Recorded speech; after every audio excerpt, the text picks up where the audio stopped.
नमस्कार दोस्तों, मेरा नाम राहुल सागर है और स्वागत है आप सभी का मेरे YouTube channel study with Rahul Sagar में। तो चलिए बात कर लेते हैं आज के अपने टॉपिक के बारे में। जैसा कि आप सभी को पता है कि हमने एक जो है ये सीरीज़ चलाई है जिसमें हम pedagogy class notes book of Himanshi ma'am, इनकी जो बुक है ये क्लास नोट्स की, इसको जो है हम पूरी को कवर कर रहे हैं। अगर आपने वो जो पहले वीडियोज़ बनाई हुई हैं हमारे द्वारा, अगर वो आपने अभी तक नहीं देखी हैं तो प्लीज़ जाकर देखिए, उनको आप आसानी से समझ पाएंगे। एक तरीके से उनको जो है एज ए रिवीजन हम आप लोग जो है उनको यूज़ कर सकते हैं। ठीक, तो चलिए बात कर लेते हैं आज के अपने टॉपिक के बारे में और जो पहले टॉपिक्स पढ़े थे उनके बारे में। हमने जो है हम पहले पढ़ चुके हैं व्हाट इज़ साइकोलॉजी, मतलब यूनिट फर्स्ट को कवर किया है और यूनिट सेकंड हमारी अभी जो है फ़िलहाल में चल रही है, जिसमें हमने influence of heredity and environment, जिसमें जीनोटाइप और फिनोटाइप को हम पढ़ चुके हैं। और आगे की जो थ्योरीज हैं इनको डिटेल में डिस्कस करेंगे। और आज जो हम पढ़ने वाले हैं कुछ स्टेजेस के बारे में। जैसे कि यहाँ पर हम दिखा रहे हैं, एक सेकंड। हमने जो कल डिस्कस किया था वो ये क्या था, influence of heredity and environment, genotype and phenotype. इसको जो है बहुत ही अच्छी तरीके से समझा था वहाँ पर। और एक स्टेज थी प्रीनेटल पीरियड। प्रीनेटल पीरियड ये जो है ये प्रीनेटल पीरियड मतलब कि प्रसवपूर्ण अवस्था जिसे हम हिंदी में कहते हैं, इसको हमने पूरी को डिटेल में जाना था, इसकी क्या क्या स्टेजेस हैं और वो स्टेज किस किस मतलब इन स्टेज का जो टाइम पीरियड है वो कितना होता है। मतलब जैसे यहाँ पर दिया गया है कि जो इसके 3 स्टेजेस हैं इनके बारे में हमें डिटेल में जाना है। यहाँ पर दिया हुआ है, ये इसको हम डिस्कस कर चुके हैं पहले ही। और बट हम आज जो डिस्कस करने जा रहे हैं वो है क्या, इन्फेंसी पीरियड। हमने प्रीनेटल पीरियड को पहले डिस्कस कर चुके हैं, बट आज हम इन्फेंसी पीरियड को डिस्कस करेंगे। और क्या उसके बाद हम अर्ली चाइल्डहुड पर आएंगे। और अर्ली चाइल्डहुड के बाद कुछ अडोलेसेंस की, फिर उसके बाद लेटर चाइल्डहुड और अडोलेसेंस। क्या अडोलेसेंस की कुछ उसकी कैरेक्टरिस्टिक्स हैं, उसकी कुछ विशेषताएं हैं, उनके बारे में जानेंगे। और उसके बाद जो आज की वीडियो में हम केवल इतना ही कवर करेंगे, कहाँ तक, अडोलेसेंस तक। यहाँ तक जो है हम कवर करेंगे इस वीडियो में। तो चलिए वीडियो की शुरुआत करने से पहले हमारी जो है आप सभी से यही रिक्वेस्ट है कि अगर आपने अभी तक चैनल को सब्सक्राइब नहीं किया है तो प्लीज़ जाइए चैनल को सब्सक्राइब कीजिए। जो हमारा चैनल है स्टडी विद राहुल सागर, अगर आप उसको सब्सक्राइब करते हैं तो हमारी जो आने वाली वीडियोज़ हैं उनको आप आसानी से देख पाएंगे और जो इन वीडियोज़ का जो लाभ है वो आप आसानी से ले सकेंगे। तो चलिए शुरुआत करते हैं आज का वीडियो। तो चलिए देखते हैं अपने अगले टॉपिक के बारे में जान लेते हैं। अगला टॉपिक क्या है हमारा, इन्फेंसी पीरियड। क्या है, इन्फेंसी पीरियड। हम पहले जो है प्रीनेटल पीरियड मतलब कि प्रसवपूर्ण अवस्था को डिस्कस कर चुके हैं पहले, और आज हम डिस्कस करने जा रहे हैं इन्फेंसी पीरियड को। जो कब से कब तक का टाइम पीरियड है, 0 से 2 ईयर, मतलब 0 से 2 साल तक का जो टाइम पीरियड है वो इन्फेंसी का पीरियड माना जाता है। ठीक, the child in this stage is called neonate. क्या है, जो नियोनेट की जो बच्चे की अवस्था है, मतलब कि नवजात शिशु की जो अवस्था है, जिसे हम नियोनेट को क्या कहते हैं हिंदी में, नवजात कहते हैं। और इसका जो टाइम पीरियड होता है, नवजात शिशु का जो टाइम पीरियड होता है वो होता है कितना, 14 से 15 दिन। कितना, 14 से 15 दिन। अगर हम WHO की बात करें तो WHO के अकॉर्डिंग जो नियोनेट का जो टाइम पीरियड है वो कितना है, 28 डेज, मतलब कि 28 दिन। ठीक, इन्फेंसी पीरियड की बात करें तो ये it is a period of radical adjustment. Radical adjustment कहने का मतलब कि बच्चा जो है जब नया जब बच्चा जो जन्म लेता है तो वो वातावरण में जो है एक साथ से समायोजन नहीं कर पाता। मतलब कि एक तरीके से कह सकते हैं कि एक साथ जो है वातावरण को सहन नहीं कर पाता। इसीलिए नियोनेट की जो टाइम पीरियड होता है वो एक तरीके से एक रेडिकल टाइम पीरियड होता है एक बच्चे के लिए। और कहा जाता है कि इसी एज में, मतलब कि जो नियोनेट की जो अवस्था है 14 से 15 दिन के एज में ही कह सकते हैं जो नवजात शिशु होते हैं, इनकी डेथ ज़्यादातर वो नियोनेट के टाइम पीरियड के दौरान ही होती है। कब, नियोनेट के टाइम पीरियड के दौरान ही होती है। इसीलिए इस पीरियड को, ये जो नियोनेट की अवस्था है, जो इन्फेंसी पीरियड को एक तरीके से रेडिकल एडजस्टमेंट का टाइम पीरियड कहा जाता है बच्चे के लिए। ठीक, at birth average weight 7 to 8 pounds, और लेंथ की इसकी बात करें तो 19 to 20 इंचेस। मतलब बर्थ के समय बच्चे का जब जन्म होता है तो उसकी जो एवरेज वेट होती है, मतलब उसका जो एवरेज वेट होता है, उसका जो वज़न होता है एवरेज 7 to 8 पाउंड्स होता है, मतलब 7 से 8 पाउंड के बीच में होता है। और उसकी लंबाई की बात करें तो उसकी लंबाई कितनी होती है, लंबाई होती है उसकी 19 से 20 इंच के समथिंग। कितनी, 19 से लेकर 20 इंच के समथिंग होती है। ठीक। अगर हम बात करें उसके सिर की लंबाई, उसकी जो सिर की लंबाई है, मतलब उसकी जो द लेंथ ऑफ हेड होती है, द लेंथ ऑफ हेड होती है वो कितनी होती है, संपूर्ण लंबाई का 1/4। मतलब कितना, 1/4। कहने का मतलब है कि अगर पूरा बच्चा 100 है तो 25% जो हिस्सा होगा उसके सिर का होगा, अकेले का। ठीक। अगर हम बात करें अडल्ट की, एक अडल्ट की सिर की जो लंबाई होती है पूरे शरीर के माप के आधार पर, तो 1/7 जो है एक अडल्ट का शरीर होता है, मतलब शरीर नहीं, सिर होता है। एक अडल्ट के सिर की अगर हम एक लंबाई की बात करें तो एक अडल्ट का कितना होता है, 1/7 होता है। और अगर अगर एक बच्चे के सिर की लंबाई की बात करें तो वो कितना होता है, 1/4। ठीक। आगे देखें तो आगे क्या कहता है कि शिशु अपने संपूर्ण समय का 80% सोने एवं उधने में गुजारता है। मतलब ये जो इन्फेंसी पीरियड होता है 0 से 2 ईयर्स का, मतलब 0 से 2 ईयर्स का जो टाइम पीरियड होता है, इस समय में जो बच्चा है अपना जो ज़्यादातर समय है वो 80% समय जो है वो सोने में गुजारता है। क्या, सोने में। और बस केवल इधर उधर मूविंग करने में, ज़्यादा वो चीज़ें करता नहीं है। मतलब कुछ मेन एक्टिविटीज़ हैं जैसे सकिंग, स्वेलोइंग और ब्रीदिंग। मतलब बच्चा जो है अगर आप कुछ चीज़ उसके हाथों में पकड़ाओगे तो उसे क्या है, एकदम से शक करना, मतलब चूसना चालू कर देगा। अगर आपने देखा होगा कि अगर आप एक बच्चे को, अगर एक नियोनेट शिशु है, मतलब एक शिशु है या फिर एक बच्चा है, अगर आप उसको हाथों को पकड़ाओगे या फिर उंगली अगर आप दोगे तो उसे क्या करेगा, वो एक तरीके से मुंह में दे करके चूसने लगेगा। ठीक है। स्वेलिंग, मतलब अगर कोई चीज़ दे देते हो आप उसको तो वो क्या कर लेगा, स्वेलो कर लेगा, मतलब कि सटक जाएगा, कहने का मतलब है। और ब्रीदिंग, मतलब इसकी जो मेन एक्टिविटीज़ है, ये सांस लेना, स्वेलिंग और सकिंग, मतलब ये मेन एक्टिविटीज़ है एक इन्फेंसी पीरियड के टाइम की एक बच्चे की। ठीक। बात कर लेते हैं आगे, the period of fortunate. Period of fortunate, ये जो पॉर्चुनेट का जो टाइम पीरियड है वो कितना होता है, बर्थ टू 15 to 30 मिनट्स। मतलब जब बच्चे का जन्म हो जाता है और जन्म के बाद जो 15 से 30 मिनट का जो टाइम पीरियड होता है, उस टाइम पीरियड को पीरियड ऑफ पॉर्चुनेट कहा जाता है। ठीक है। आप इसकी जो हिंदी सर्च कर लेना, हिंदी इसका मुझे मालूम नहीं है, अगर आप ऐसी टर्म्स को अगर इंग्लिश में याद रखेंगे तो बेटर होगा। ठीक। आगे है पीरियड ऑफ नियोनेट। जैसे कि मैंने आपको बताया कि जो पीरियड ऑफ नियोनेट होता है वो 14 से 15 दिन होता है। और अगर WHO की बात करें तो WHO के अकॉर्डिंग जो है 28 डेज होता है। ठीक।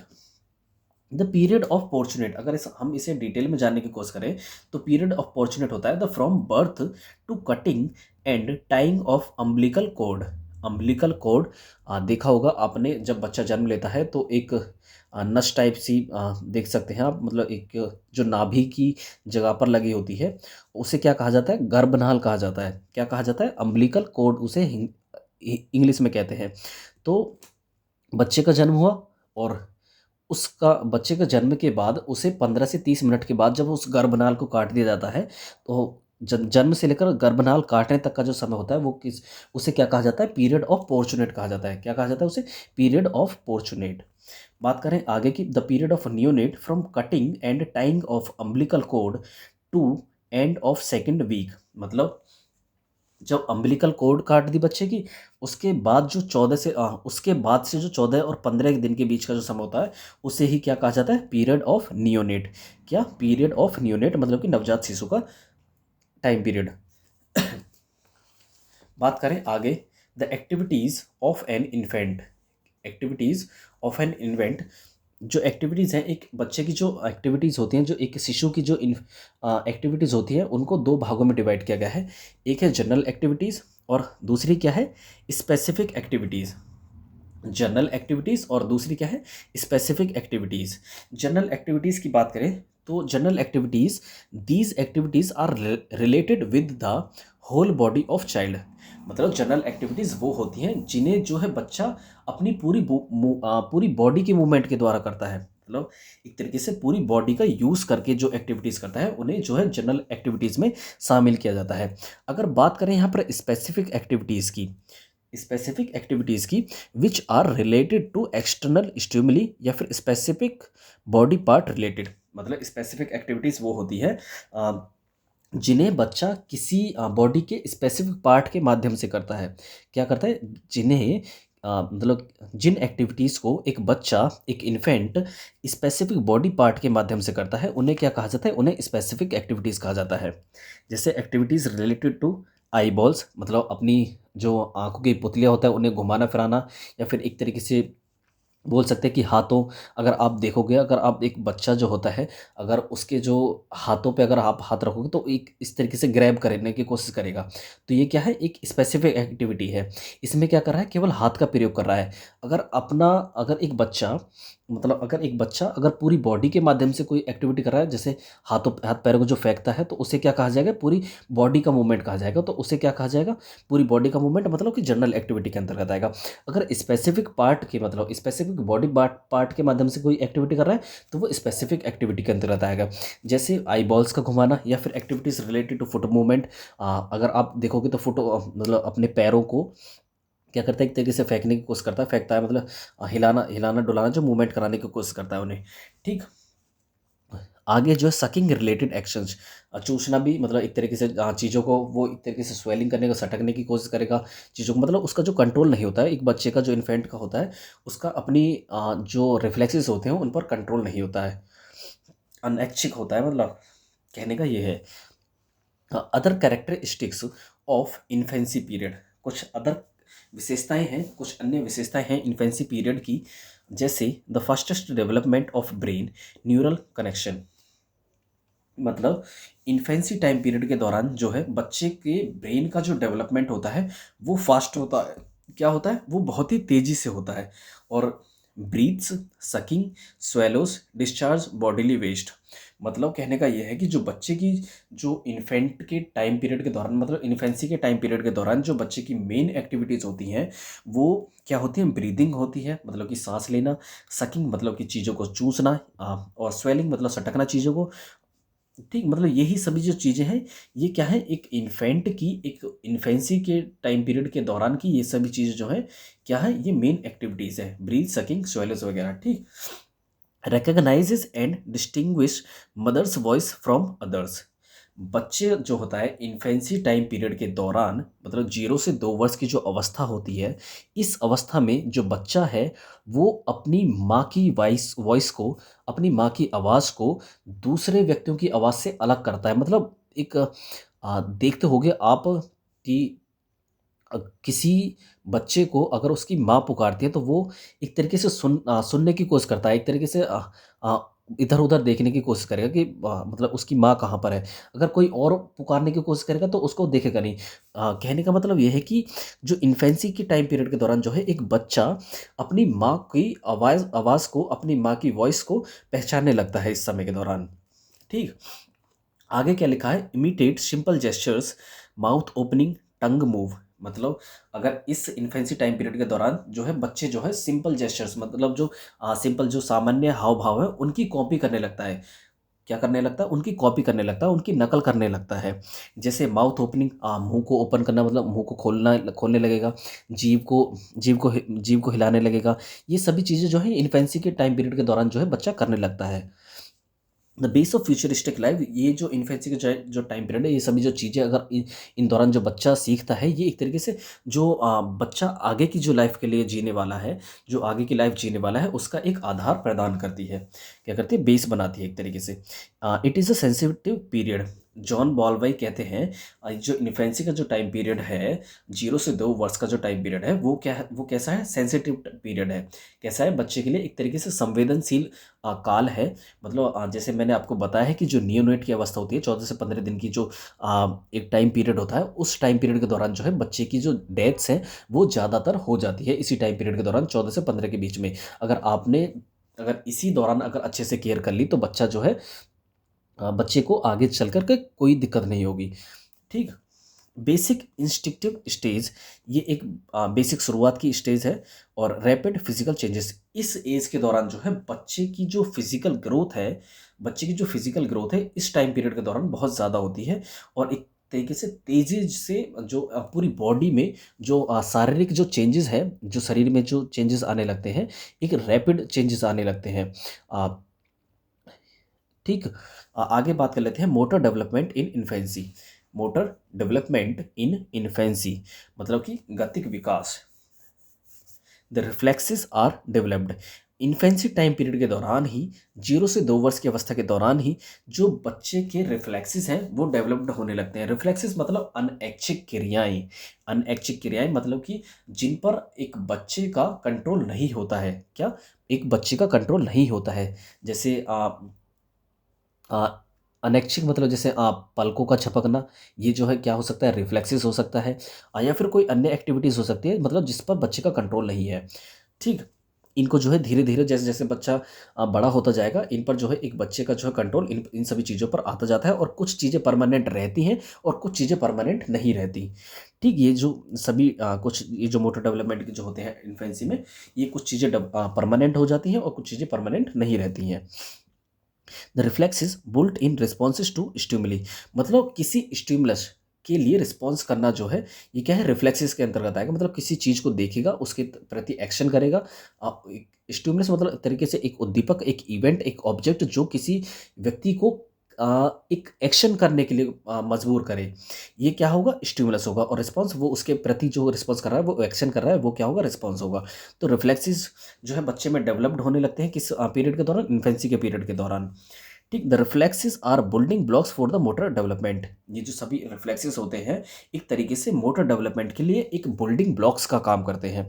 क्या? एक ब्लॉक्स का काम करते हैं मोटर डेवलपमेंट के लिए जो सारे रिफ्लेक्सेस होते हैं। Reflexes acts as adaptive mechanism. ये जो है एक तरीके से ग्रहण कर लिए जाते हैं। जैसे फॉर एग्जांपल काफिंग, ब्लिंकिंग, याउलिंग मतलब पलकों का झपकाना, काफिंग जो है, ये सभी जो है रिफ्लेक्सेस के अंतर्गत आ जाते हैं। और इन सब का जो डेवलपमेंट है वो एक बच्चे के अंतर्गत जो है इन्फेंसी के टाइम पीरियड के दौरान मतलब कि 0 से 2 वर्ष की अवस्था में हो जाता है बच्चे में। ठीक। चलिए आगे देखते हैं आगे क्या लिखा है। आगे कुछ चीज़ें हैं। रिफ्लेक्सेस प्याजे। यहाँ पर जो है प्याजे ने रिफ्लेक्सेस को 4 भागों में डिवाइड किया है। प्याजे ने रिफ्लेक्सेस को 4 भागों में डिवाइड किया है। हम जो है प्याजे की कॉग्निटिव थ्योरी को हम आगे पढ़ने वाले हैं इससे आगे, जिसमें हम जानेंगे कि जो प्याजे ने जो है 4 एस्पेक्ट बताए हैं एक बच्चे के कॉग्निटिव डेवलपमेंट के, जो फिजिकल, सोशल, कॉग्निटिव और इमोशनल है, इनके बारे में हम जो है आगे डिटेल में डिस्कस करेंगे। और पहले हम इनको जान लेते हैं जो प्याजे ने रिफ्लेक्सेस के बारे में कहा है। रिफ्लेक्सेस मतलब अनैच्छिक क्रियाएं मतलब जिन पर एक व्यक्ति का कंट्रोल नहीं होता है, जो अपनी इच्छा के बावजूद ही वो एक तरीके से वर्क करती हैं। ठीक।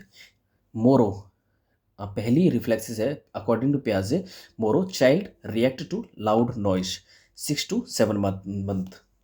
आर्म्स टूवर्ड मतलब arms outward, arching back, bring arms together, reaction to loud noise is permanent. कहने का मतलब है कि मोरो जो रिफ्लेक्स है, प्याजे के अकॉर्डिंग जो मोरो रिफ्लेक्स है वो क्या है? एक तरीके से बच्चे के अंतर्गत मोरो जो रिफ्लेक्स है वो 6 to 7 मंथ मतलब 6 से 7 महीने के दौरान जो है ये डेवलप्ड हो जाता है। बच्चा जो है मोरो मतलब कि एक लाउड नॉइज के प्रति एक बच्चे का रिएक्शन देना।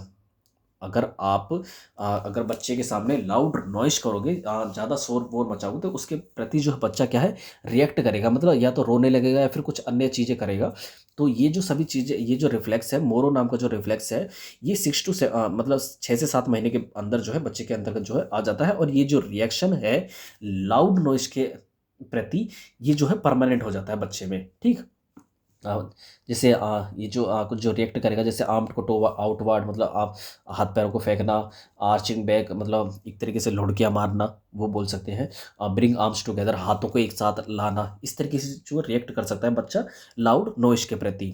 ग्रेस्प बच्चों की उंगलियों का इर्द गिर्द लिपट जाना जब हथेली को दबाया जाता है। मतलब अगर आप बच्चे की हथेली को ऐसे दबाओगे तो ऐसे करेगा वो, इस तरीके से ये जो है ये क्या आएगा? ग्रेस्पिंग के अंतर्गत आएगा। और ये जो एक्टिविटी है बच्चे के अंतर्गत 3 से 4 महीने के अंतर्गत आ जाती है।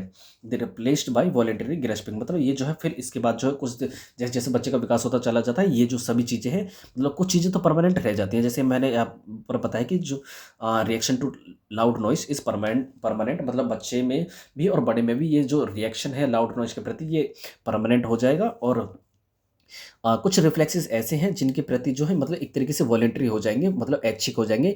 इन पर अगर व्यक्ति रिएक्ट करना चाहेगा तो करेगा, अगर नहीं करना चाहता है तो वो नहीं करेगा। मतलब एक तरीके से ऐच्छिक हो जाते हैं, अपनी इच्छा पर ये बेस्ड हो जाते हैं। Replaced by voluntary grasping. ठीक है, बेबिन्स की food fingers movement disappear after 8 to 12 months। मतलब ये जो इन्फेंसी के टाइम पीरियड के दौरान एक रिफ्लेक्स है जिसका नाम है बेबिन्स की। बेबिन्स की मतलब फुट फिंगर, जो पैरों की जो उंगलियां होती हैं उनका हिलाना इस एक तरीके से ऐसे करता है ना, मान के चलिए ये जो हाथ है मेरे, ये उंगलियां हैं एक बच्चे के पैर की, तो इस तरीके से हिलाने की कोशिश करेगा। तो ये क्या है, बच्चे का मतलब एक बेबिन्स की वाला रिफ्लेक्स है। मतलब और ये जो डिसअपीयर हो जाता है, मतलब दिखना बंद हो जाता है 8 से 12 महीने के अंदर जो है ये जो रिफ्लेक्स है ये बच्चे में जो है ख़त्म होता जाता है। मतलब एक तरीके से दिखाई दे, मतलब बच्चे में रहता नहीं है, ये गुम हो जाता है। ठीक, बात कर लेते हैं अगले रिफ्लेक्स की, जो प्याजे कहते हैं रूटिंग। रूटिंग मतलब गाल को छूने पर क्या सिर घुमाना। अगर आप बच्चे के एक तरीके से गाल पर ऐसे टच करोगे तो क्या करेगा वो, या तो फिर आंखों को मीचने की कोशिश करेगा या फिर कुछ अन्य एक्टिविटी करेगा। ये भी चीज़ें जो है ये भी चीज़ें जो है डिसअपियर हो जाएंगी आफ्टर 3 to 6 मंथ। मतलब 3 से 6 महीने के दौरान जो है बच्चे के जो ये कुछ रिफ्लेक्सेस जो हैं कुछ तो परमानेंट हो जाएंगे। जैसे मैंने यहाँ पर बताया कि मोरो मतलब लाउड नॉइज के प्रति जो रिएक्शन है वो बच्चा करेगा ही, या फिर बड़ा हो या फिर बच्चा हो, ये सभी करेंगे एक तरीके से। और कुछ रिफ्लेक्सेस ऐसे हैं जो एक समय के बाद ख़त्म हो जाते हैं बच्चे के अंदर से। ठीक है, बात कर लेते हैं आगे के पॉइंट की। The physical development in infancy. क्या, physical development in infancy, muscles and nervous system gets mature. मतलब इन्फेंसी के टाइम पीरियड के दौरान जो है बच्चे का जो मसल है और नर्वस सिस्टम है एक मैच्योर हो जाता है। मतलब वो एक तरीके से मैच्योर हो जाता है। वो जो मैच्योर हो जाता है। For example, child tries to grasping and reaching for objects sitting crawling. कहने का मतलब ये है कि जब बच्चे का मसल और नर्वस सिस्टम मैच्योर हो जाएगा तो बच्चा जो है अलग अलग एक्टिविटीज़ को करने लगता है इन्फेंसी टाइम पीरियड के दौरान। जैसे ग्रेस्पिंग, मैंने बताया कि ये चीज़ मतलब अगर आप हाथों पे अगर उस बच्चे की उंगली ऐसे रख दोगे तो वो इस तरीके से ग्रेस्प करने की कोशिश करेगा। ठीक, रीचिंग फॉर ऑब्जेक्ट्स मतलब अगर वो किसी चीज़ को देख लेगा तो उसके पास पहुंचने की कोशिश करेगा। उस वस्तु को या फिर कोई खिलौना मान सकते हैं, उस खिलौनों को क्या करेगा, पाने की कोशिश करेगा। ठीक, सिटिंग मतलब बैठने की कोशिश करेगा, एक तरीके से बैठ करके चलने की कोशिश करेगा। जैसे बोलते हैं ना घुटमन चलना, वो सभी जो चीज़ें हैं वो इन्फेंसी टाइम पीरियड के दौरान आ जाती हैं। क्राउलिंग मतलब एक तरीके से बोल सकते हैं कि लुढ़ के मारना, फिर मतलब एक तरीके से चलना क्राउलिंग, ये सभी चीज़ें जो है इन्फेंसी के टाइम पीरियड के दौरान जो है बच्चे के अंतर्गत आ जाती हैं। बात कर लेते हैं आगे, the sensory abilities in infancy. Sensory मतलब ज्ञानेंद्रियाँ, सेंसिस मतलब ज्ञानेंद्रियाँ can see colours but attracted to contrasting patterns, for example red and white. मतलब इन्फेंसी टाइम पीरियड के दौरान जो है बच्चा कलर्स को देख सकता है, मतलब बच्चा जो है कलर को देख सकता है, but attracted to contrasting patterns मतलब वो बच्चा जो है केवल उन कलर्स के प्रति अट्रैक्ट होगा जो पैटर्न में बने होंगे, एक तरीके से कॉन्ट्रास्ट पैटर्न में बने हुए होंगे उनके प्रति जो है एक तरीके से अट्रैक्ट होगा, आकर्षित होगा। बच्चा कलर को देख सकता है बट लेकिन जो वो आकर्षित होगा उनको एक तरीके से उनके प्रति जो रिएक्शन करेगा बच्चा वो केवल कॉन्ट्रास्टिंग पैटर्न के प्रति ही करेगा। ठीक, rapid vision development till 1 year 2020 मतलब एक बच्चे का जो विजन डेवलपमेंट है वो मतलब विजन जो है उसका जो विकास है वो 1 साल में ही मतलब 20 out of 20 हो जाता है। एक बच्चे का जो विजन का डेवलपमेंट है वो 20 out of 20 1 साल में ही हो जाता है। ठीक, the respond to touch and can feel pain. मतलब इन्फेंसी के टाइम पीरियड के दौरान मतलब 0 से 2 वर्ष की अवस्था के दौरान बच्चा जो है आ, अगर उसको आप टच करने की कोशिश करोगे तो उसके प्रति भी रिएक्शन जो है बच्चा करने लगेगा इस टाइम पीरियड के दौरान। और कैन फील पेन मतलब बच्चे को अगर आप छूओगे या फिर कुछ अन्य चीज़ें करोगे, देखते नहीं कि अगर आप बच्चों को काटते हैं तो उसको जो है मतलब एक तरीके से दर्द महसूस होने लगता है, या फिर ठीक, ये सभी चीज़ें जो है बच्चा इन्फेंसी के टाइम पीरियड के दौरान जो है पेन भी फील करने लगेगा और रिस्पॉन्ड भी करने लगेगा अगर आप उसको टच करने की कोशिश करोगे या फिर कुछ अन्य एक्टिविटीज़ उसके साथ करोगे तो वो रिस्पॉन्ड भी करने लगता है बच्चा। द स्मेल एंड टेस्ट, इसी टाइम पीरियड के दौरान जो है बच्चा इन्फेंसी के टाइम पीरियड के दौरान जो है स्मेल मतलब सूंघना, और टेस्ट मतलब स्वाद को भी बता सकता है। बताना तो नहीं, बट एक तरीके से टेस्ट कर सकता है, मतलब खट्टा है, मीठा है, तीखा है, इस तरीके से जो बच्चा, अगर आप मतलब इन्फेंसी के टाइम पीरियड के दौरान जो है स्मेल और टेस्ट का जो गुण है बच्चे में वो भी आ जाता है। Can hear immediately after birth, कहा जाता है कि इन्फेंसी मतलब बच्चा जो है, एक बच्चा इमीडिएटली आफ्टर बर्थ मतलब बच्चा जो है जन्म के तुरंत बाद से ही सुनना जो है, सुनने का जो गुण है वो बच्चे के अंतर्गत पहले मतलब जन्म के बाद ही आ जाता है। जैसे बच्चे का जन्म हुआ और उस वो जो सुनने लगता है वो जन्म के इमीडिएट बाद, मतलब जन्म के तुरंत बाद ही बच्चा जो है सुनने सुनने लगता है। जैसे कि जेबी वॉटसन कहते हैं कि जो बच्चे में जो 3 गुण है, 3 इमोशंस है, वो उनके साथ ही पैदा होता है। कौन-कौन से इमोशंस हैं वो? लव, एंगर और फ़ियर। इन जैसे हमने बताया आपको पहले, हम पहले इसके बारे में डिस्कस कर चुके हैं। ठीक, बात कर लेते हैं सोशल और emotional development in infancy. Social emotional development in infancy. Infant starts preferring familiar faces, मतलब इन्फेंसी के टाइम पीरियड के दौरान 0 से 2 वर्ष की अवस्था में ही बच्चा जो है आ, उन परिचित फेसेस को, मतलब जिनके इर्द गिर्द बच्चा रह रहा है उनको पहचानना शुरू कर देता है। मतलब इनको उनको उन उन सभी व्यक्तियों को जिनसे वो इंटरेक्ट है उस समय के दौरान, उन सभी को पहचानने लगता है। उन सभी से क्या है, एक तरीके से परिचित हो जाता है, उन सभी को जानने लगता है, उन सभी के प्रति जो है एक तरीके से रिस्पॉन्ड करने लगता है। They respond to parents presence by cooing and gurgling. ठीक, इस समय के दौरान, इन्फेंसी के टाइम पीरियड के दौरान ही बच्चा जो है, अगर उसके आसपास उसके पेरेंट्स हैं, उसके आसपास जो उसके जो केयर गिवर्स हैं, अगर उसके आसपास रहेंगे इस टाइम पीरियड के दौरान, तो उनके प्रति जो है रिस्पॉन्ड करने लगेगा। आ, देखते नहीं है, अगर उसकी माँ आ जाएगी उसके आसपास तो क्या करेगा, रोने लगेगा कि वो उसको गोदी ले या फिर कोई अन्य एक्टिविटी करने लगेगा बच्चा जो है। मतलब उनकी प्रेजेंस को, उनकी उपस्थिति को बच्चा जो है उसके प्रति, अगर उसके आसपास बच्चे के आसपास अगर उसकी माँ या फिर उसके बाप या फिर उसका कोई केयर गिवर है, तो उसके प्रति जो है वो रिस्पॉन्स करने लगेगा, क्योंकि वो उससे एक तरीके से लगाव मानने लगेगा। अटैचमेंट टू मदर, आप सभी जानते हैं कि जो इन्फेंसी के टाइम पीरियड के दौरान से ही बच्चे के मदर से, मतलब उसकी माता से जो अटैचमेंट है वो रहता ही है। और emotional bond between infant and caregivers establishes, मतलब इस टाइम पीरियड के दौरान जो है बच्चे के एक तरीके से एक बंधन बंध जाता है। किस किस के बीच? एक इन्फेंट के बीच और उसको जो केयर गिवर्स है, मतलब उसकी देखभाल करने वाले जो लोग हैं, और उस बच्चे के बीच में जो है एक तरीके से एक बंधन बंध जाता है। ठीक, the separation anxiety. Separation anxiety को हम डिस्कस करेंगे। सेपरेशन एंजाइटी मतलब अलगाव की एक तरीके से एंजाइटी, अलगाव की चिंता बोल सकते हैं एक तरीके से। सेपरेशन एंजाइटी के अगर हम एक एग्जांपल की बात करें, जैसे अगर सेपरेशन एंजाइटी मतलब कि जब एक बच्चा अपनी माँ से अलग होगा तो वो एक तरीके से कहेंगे कि एक तरीके से अलगाव वाली फीलिंग उसको होगी। तो इसी को सेपरेशन एंजाइटी कहा जाएगा। मतलब एक तरीके से कहने का मतलब है कि वो अपनी माँ को ही अपना शरीर मानेगा, और अगर उसकी माँ उससे दूर हुई तो उसको जो है एक तरीके से सेपरेशन एंजाइटी होने लगेगी इस टाइम पीरियड के दौरान। ठीक, सोज जेस्चर हगिंग एंड स्माइलिंग, इस समय के दौरान ही, इन्फेंसी के टाइम पीरियड के दौरान ही बच्चा जो है जेस्चर्स को दिखाता है। हगिंग मतलब गले वगैरह लगाना, और स्माइल करना, ये सभी जो चीज़ें हैं बच्चे के अंतर्गत इन्फेंसी के टाइम पीरियड के दौरान आ जाती हैं।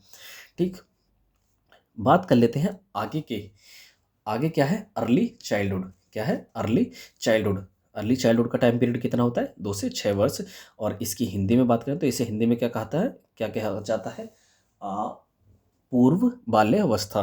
क्या कहा जाता है? पूर्व बाल्यावस्था। The known as preschool age. Early childhood को ही 2 से 6 वर्ष की अवस्था माना जाता है, और इसी को प्री स्कूल एज कहा जाता है।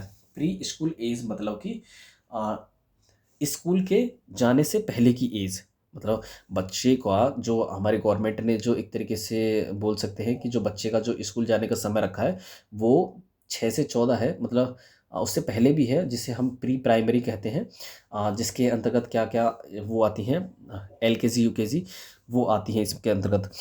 ठीक, बात कर लेते हैं आगे की। आगे है known as pre gang age, मतलब गैंग एज से पहले की जो अवस्था है वो क्या है? Early childhood. टेम्परेरी फ्रेंडशिप, इसी टाइम पीरियड के दौरान 2 से 6 वर्ष की अवस्था के दौरान जो अर्ली चाइल्डहुड का टाइम पीरियड है, इसी टाइम पीरियड के दौरान जो है बच्चे के जो है टेम्परेरी फ्रेंडशिप बनने लगेंगे। टेम्परेरी मतलब अब एक साथ फ्रेंडशिप हुई और एक साथ ही टूट गई। ये सभी जो चीज़ें हैं किसके अंतर्गत आएँगी? ये टेम्परेरी फ्रेंडशिप के अंतर्गत आएँगी। मतलब तुरंत बनी और तुरंत टूट गई। ये किसमें आएगा? अर्ली चाइल्डहुड में आएगा।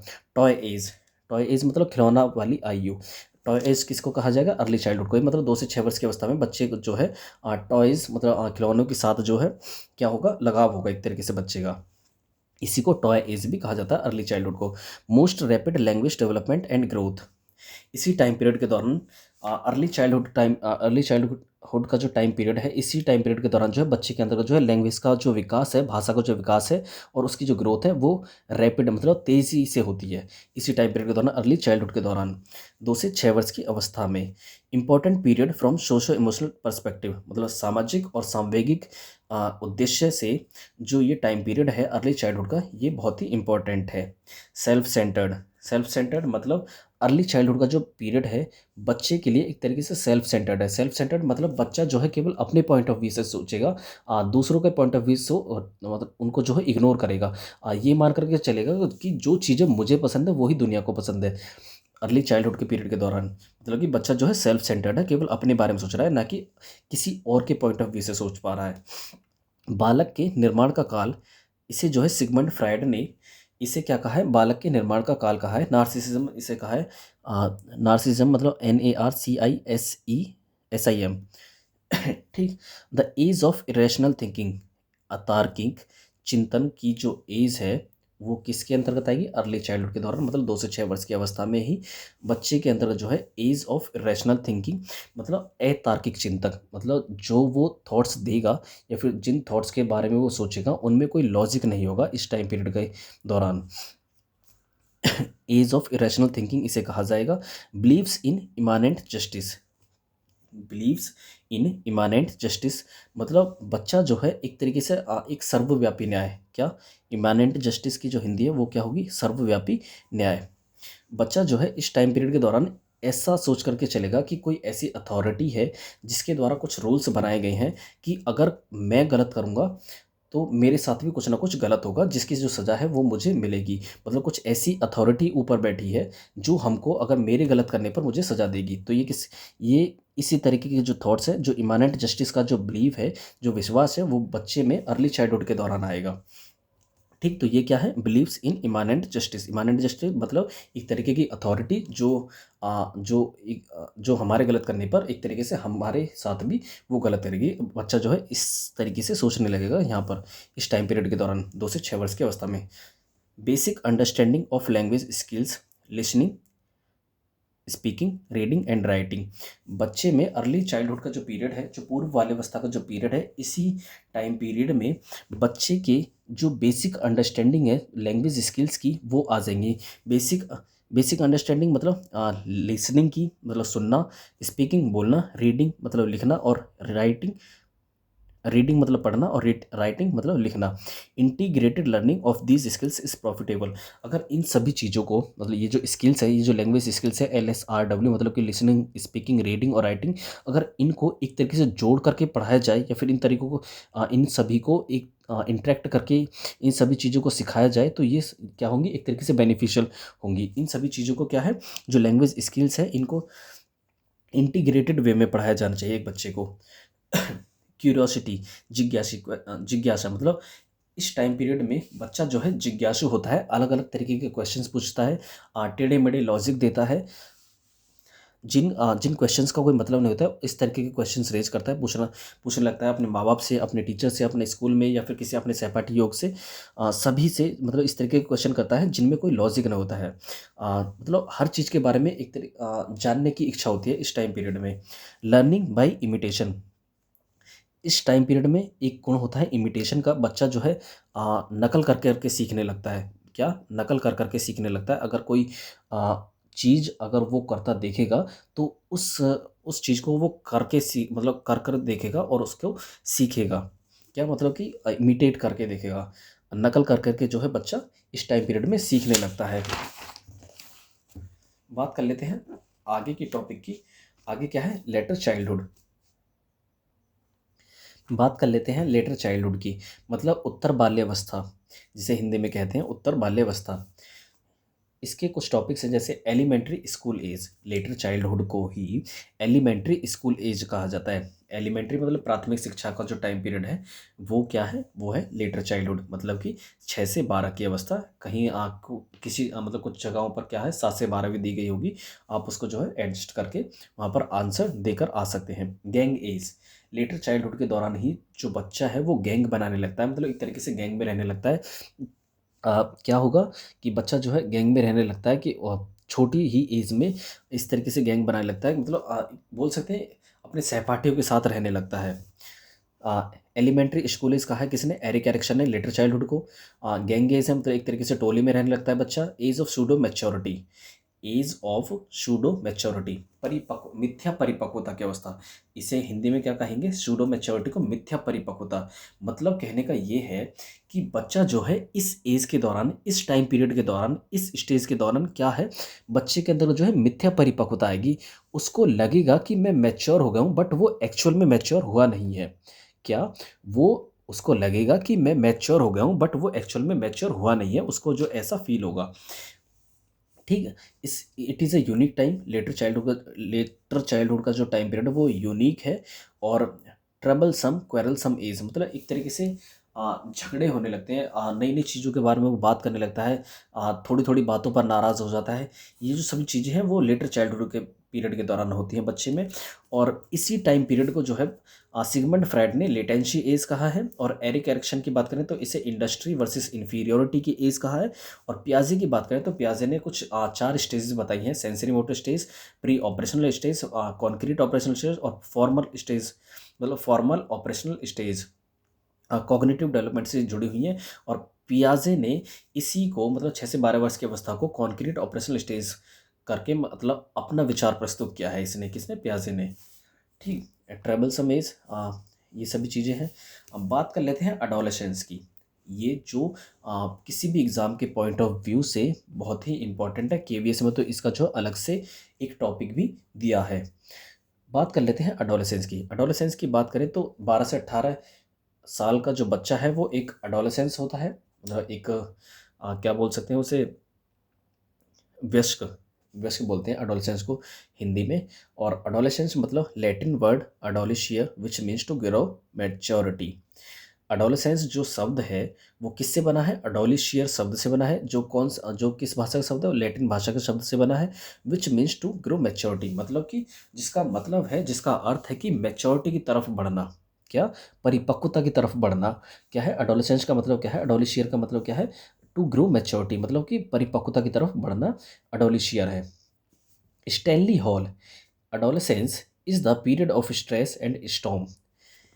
स्टैनली हॉल ने कहा है कि जो अडोलेसेंस का जो टाइम पीरियड है वो एक तरीके से आंधी और तूफान वाला टाइम पीरियड है। मतलब बच्चा जो है इस टाइम पीरियड के दौरान काफ़ी सारी दिक्कतें, काफ़ी सारी थिंकिंग में रहता है कि बच्चा मुझे करना क्या है, क्या नहीं करना है, अपने करियर को लेकर के, अपने काम को लेकर के, घर की टेंशन्स को लेकर के, मतलब एक तरीके से बोल सकते हैं कि बच्चा जो है एक स्ट्रेस में रहता है, स्ट्रेस एंड स्टॉर्म, मतलब बच्चा जो है यहाँ पर बहुत ही कन्फ्यूज्ड है। मतलब बोल सकते हैं कि ये जो adolescence is the period of stress and storm. It is a period, it is a transitional period and bridge between childhood और अडल्टहुड। मतलब एक ट्रांजिशनल पीरियड है, एक बहुत बहुत सारे परिवर्तन होते हैं बच्चे के अंदर, मैच्योर हो जाता है बच्चा इस टाइम पीरियड के दौरान। काफ़ी सारी जो चीज़ें हैं बच्चे में जो है एक तरीके से वो आ जाती हैं। और ये जो टाइम पीरियड है, अडोलेसेंस का जो टाइम पीरियड है, एक तरीके से ब्रिज का काम करती है किसके बीच, चाइल्डहुड, मतलब जो हम पहले डिस्कस कर चुके हैं बाल्यावस्था, और अडल्टहुड, अडल्टहुड के बीच में। ठीक। Puberty period, sexually active reproductive organs का डेवलपमेंट बच्चे के अंदर अडोलेसेंस के दौरान ही होने लगता है। और प्यूबर्टी मतलब एक तरीके से सेक्सुअली मैच्योर हो जाता है बच्चा अडोलेसेंस के टाइम पीरियड के दौरान, 12 से 18 की एज में। इस अडोलेसेंस को भी जो है 2 भागों में डिवाइड किया गया है। अर्ली अडोलेसेंस मतलब कि 12 से 16 वर्ष की अवस्था, और लेटर अडोलेसेंस 16 से 18 वर्ष की अवस्था। क्या, अर्ली अडोलेसेंस में hero worship tendency, hero worship tendency मतलब एक तरीके से बोल सकते हैं कि किसी को हीरो मान लेगा बच्चा।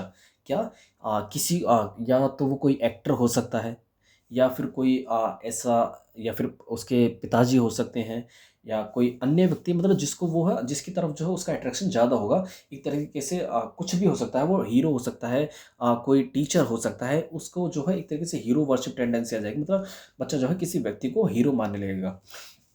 इमोशनली डिस्टर्ब रहता है। स्टैनली हॉल ने कहा है कि जो बच्चा है अर्ली एडोलेसेंस के टाइम पीरियड के दौरान जो है बच्चा इमोशनली डिस्टर्ब रहता है। क्या रहता है? इमोशनली डिस्टर्ब रहता है, सामूहिक रूप से डिस्टर्ब रहता है।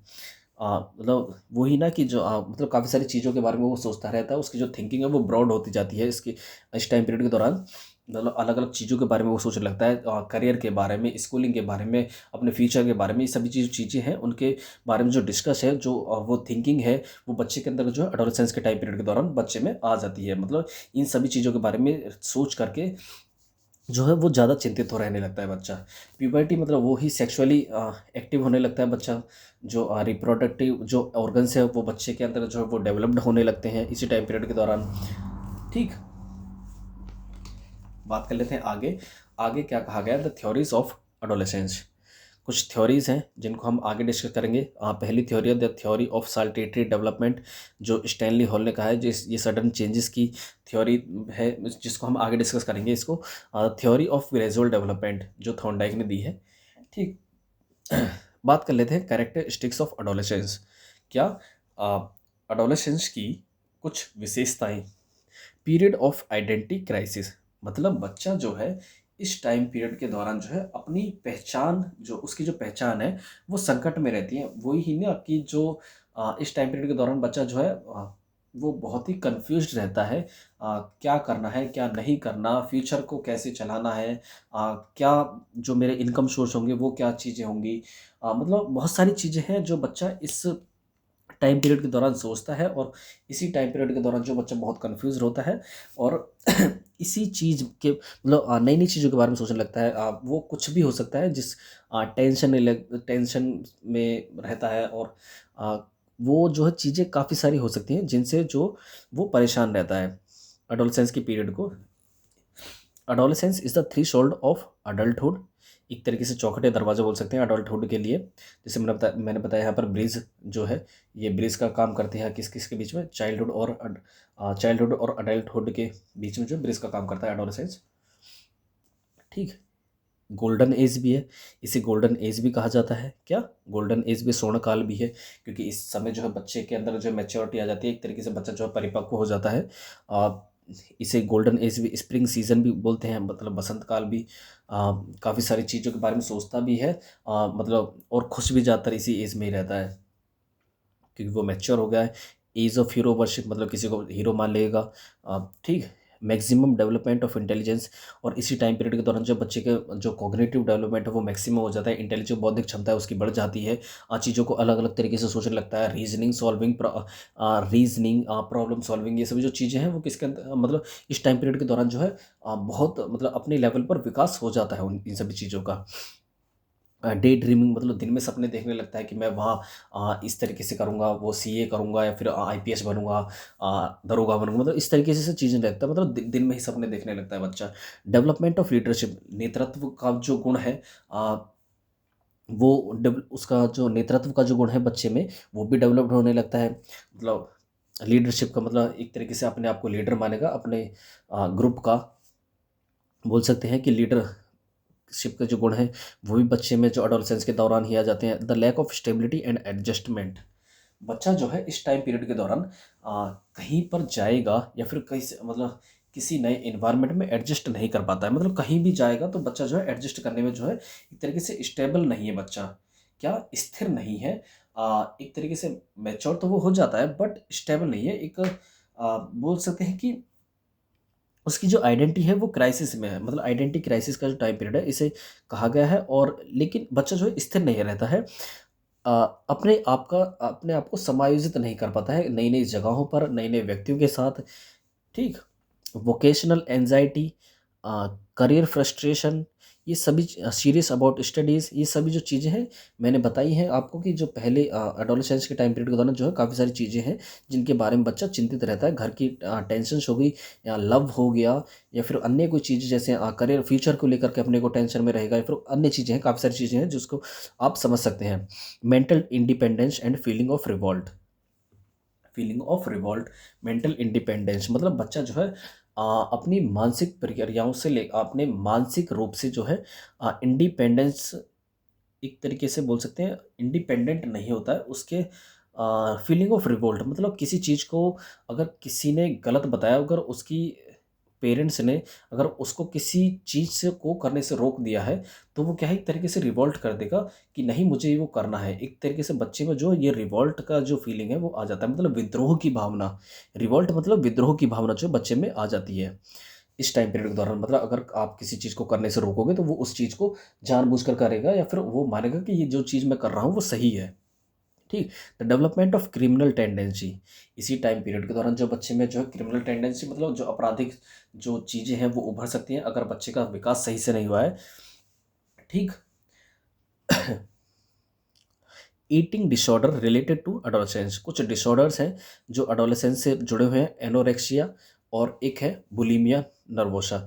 एनोरेक्सिया नर्वोसा मतलब कम खाने से संबंधित। बच्चा जो है इस टाइम इसमें क्या करेगा, कम खाएगा, बहुत ही कम खाएगा, मतलब ना के बराबर खाएगा जिससे कि वो जिंदा रह सके। ये एक तरीके से डिसऑर्डर है, एडोलेसेंस से जुड़ा हुआ है। और बुलिमिया नर्वोसा मतलब कि ज़्यादा खाना है, मतलब खाता रहेगा एक तरीके से। ये जो है एक तरह ये क्या है, नर्वोसा, बुलिमिया नर्वोसा जो है ये डिसऑर्डर है एडोलेसेंस का। ठीक। हम इसको रिवाइज करें तो period of identity crisis, identity जो है उसकी क्राइसिस मतलब संकट में रहता है उसकी पहचान। जैसे एरिक एरिक्सन ने कहा है कि पीरियड ऑफ आइडेंटिटी क्राइसिस है क्या, एडोलेसेंस का जो टाइम पीरियड है। थ्री सोल्ड ऑफ अडल्टहुड मतलब ब्रिज का काम करता है एक तरीके से अडल्टहुड के लिए। एक चौखट का काम करता है, एक दरवाजे का काम करता है अडल्टहुड के लिए।